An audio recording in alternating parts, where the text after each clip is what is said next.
Off the Somali coast, a small boat speeds through the water at 6:42 a.m. No flag, no name, no signal, just an outboard motor and a ladder. These men aren't fishermen, they're armed and heading for a target. To them, it looks like a cargo ship, slow gray and unescorted. What they don't know is they're heading towards a US Navy destroyer. The angles hide the ship's gun mounts. The radar dome looks like a container. Behind that steel is 9,000 tons of American firepower. Every camera on that ship is watching optics, sensors, and silence. On board the destroyer, the captain watches the feed. Fast-moving, low-profile craft. No flags, no comms, no hesitation. Someone whispers on the bridge, "Please let them turn around." They don't. Instead, the boat accelerates, charging full speed. For the next 14 minutes, the US Navy will demonstrate how to win without firing. The destroyer's bridge is quiet, but every crew member is locked in. Bridge to CIC. We have a fast-approaching contact bearing 118. Estimate CPA under 3 nautical miles. Time to intercept 10 minutes. Down in the Combat Information Center, sailors are tracking the skiff. They don't need radar, they can see it. Electro-optical sensors are active. High-res visuals confirm 5 men armed. No life vests, no fishing gear. One of them is holding what looks like an AK. Another oddly keeps pointing at the ship through binoculars. This isn't a casual drift, it's an intercept run. Rules of engagement, Phase 1 is: the destroyer prepares to engage. The small boat gets closer, unaware of the danger. The stage is set for a non-lethal confrontation.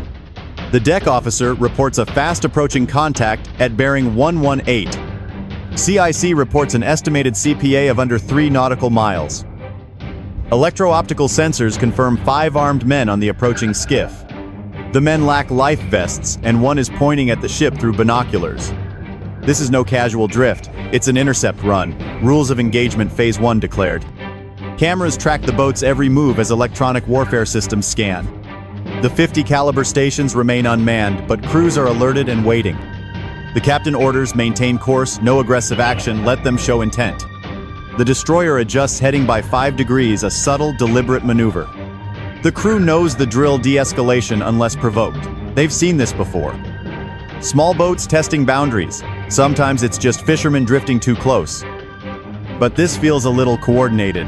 The skiff holds course, still accelerating. Now just 2.2 nautical miles out, and then 2 more blips appear on the radar. 2 additional skiffs coming in wide, trailing behind. New contacts bearing 105 and 132. Estimate coordinated movement. This isn't a robbery, it's a swarm tactic. Classic pirate maneuver. The destroyer's crew locks eyes on the screens. No panic, just procedure. They've got 10 minutes to control the situation. Upstairs, somebody's already unlocking the Seahawk hangar. The order is calm but absolute. Launch the Seahawk. Maintain observation. Within seconds, the flight crew scrambles towards the helicopter bay. The MH-60R Seahawk sits fueled and ready to go, a twin-engine workhorse.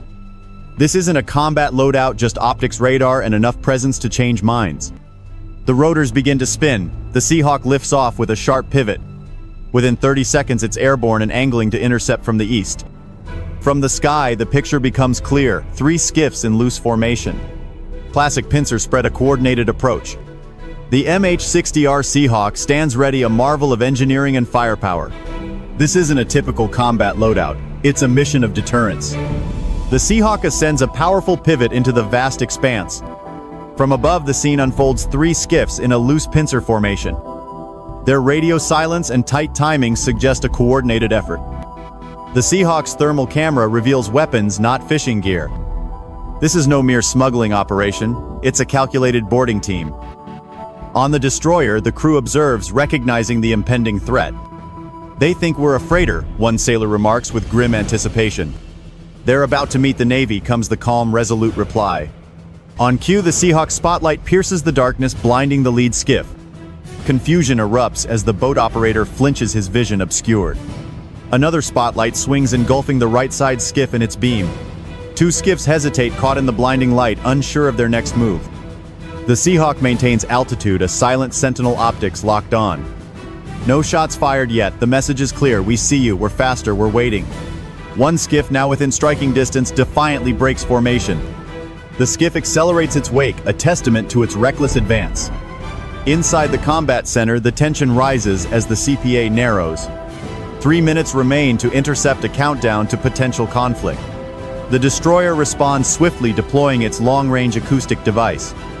A deafening warning tone blasts forth, aimed directly at the approaching skiff. A focused wall of sound designed to disorient and overwhelm the senses. The LRAD's powerful sound is a non-lethal deterrent. The sound is designed to disorient and overwhelm.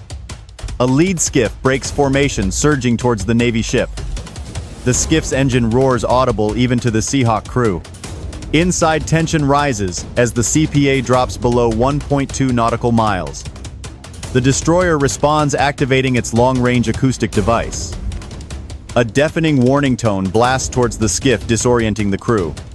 The man on the skiff's bow stumbles, overwhelmed by the sound. Another scrambles to hold the engine housing as the boat rocks. No weapons are raised, but the tension is at its peak. From the Seahawk, a bright green laser pulses onto the skiff's deck. It's a non-lethal marker, a clear warning, "We're watching you." A second warning flare arcs from the destroyer's launcher.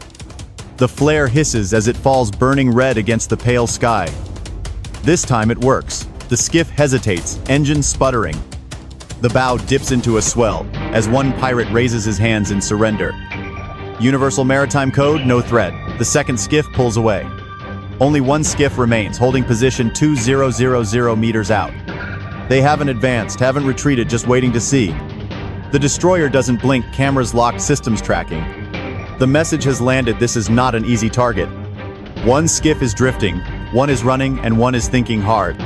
The pirates haven't fired, neither has the Navy, but the message is clear. The next move isn't theirs anymore. The Navy has control. At 7:01 a.m., the aggressive skiff is now drifting away. The captain watches, waits, showing no celebration. The second boat begins turning east, signaling withdrawal. The pirates are carefully considering their options now. The aggressive skiff begins to drift away from the destroyer. The captain watches, waits, assessing the situation carefully. The second boat signals withdrawal, careful not to provoke chase. Visual confirmation: course change, speed down to 12 knots. The third skiff throttles down, arcing southward in silent retreat. From the helicopter, it is clear that the triangle formation is breaking. Below deck, the crew remains at their stations, vigilant and ready. This isn't about revenge, it's about record and documentation. Everything the Navy does is timed, stamped, and meticulously documented. The Navy doesn't argue. It plays back the tape as evidence. By 7:04 a.m., the nearest skiff is 2 nautical miles and fading. The Seahawk maintains altitude optics locked in on the retreating skiffs. The destroyer doesn't pursue. Presence was the weapon posture, the message. Restraint was the win. The engagement ends without a shot fired. The pirates realized too late who they were dealing with. The Gulf of Aden, one of the busiest and most dangerous shipping lanes. Over 2,000 ships pass through this narrow funnel every year. Oil tankers, freighters, container ships, all easy targets for pirates. Piracy today isn't the Hollywood version. It's fast boats and modern tech. It's fast boats, satellite phones, AKs and GPS, and it's big business. At one point, Somali piracy was a multi-million-dollar industry. Some attacks ended in hijackings, others in ransom deals worth millions. So how does the US Navy handle all that? They don't chase pirates. They deter. Presence is the key. The world's busiest shipping lanes funnel through a narrow passage. Over 2,000 ships pass through annually, easy targets for modern pirates. Piracy today, fast boats, satellite phones, AKs and GPS, a big business. Somali piracy became a multi-million-dollar industry, hijacking for ransom. The US Navy doesn't chase pirates, they deter them with presence. This destroyer is part of Task Force 151, a multinational counter-piracy group. These warships patrol key choke points, projecting presence where it matters. Pirates work on perception, avoiding warships and targeting freighters. From 10 nautical miles, a destroyer and cargo ship can look similar. The Navy's ace deception through discipline, strict rules of engagement. They warn, observe, record, every move calculated, every response measured. That's not weakness, that's control using tools instead of missiles. FLIR optics, LRAD sound cannons, laser markers, and a surveillance helicopter. The MH-60R Seahawk is a flying surveillance suite with advanced sensors. MX-20 FLIR system spots heat signatures, identifies objects, tracks, movement. No guesswork, just data while pirates try to intimidate. The Navy gathers evidence critical in international waters. Any engagement must be justified legally and diplomatically. If a skiff fired or reached boarding distance, the destroyer could escalate. Until that moment, restraint rules record everything. Flight paths, audio, heat signatures, you don't need to explain. You just press play, and that's why the Navy wins these. The Navy's strategy, discipline, technology, and restraint. Deterrence through presence and calculated action. Advanced sensors provide real-time data, eliminating guesswork. It's all about the data. While pirates try to intimidate, the Navy gathers crucial evidence, critical in international waters. Engagement requires legal and diplomatic justification. Restraint is paramount. Recording everything negates the need to explain, just press play. The Navy wins without combat by letting the enemy misjudge their capabilities. This wasn't a firefight or boarding, this is dominance at sea. Pirates sought a soft target but left with smoking engines and dented pride. Every move they made is stored on Navy hard drives. Data is key. The US Navy wins with presence, precision, and posture, not just weapons. Every system worked, every crew member stayed calm. A clear message was sent. You can approach, but we're watching and we don't blink. This time the pirates back down. These standoffs are more frequent and bolder. Should the Navy respond harder? Or is restraint still the smartest weapon? Drop your take in the comments. For more video encounters, subscribe to Navy Media. Stay informed and engaged. Join the fleet and support the channel directly. Get loyalty badges and priority responses. Next time pirates challenge a destroyer, they should check the radar first. I'll see you in the next one.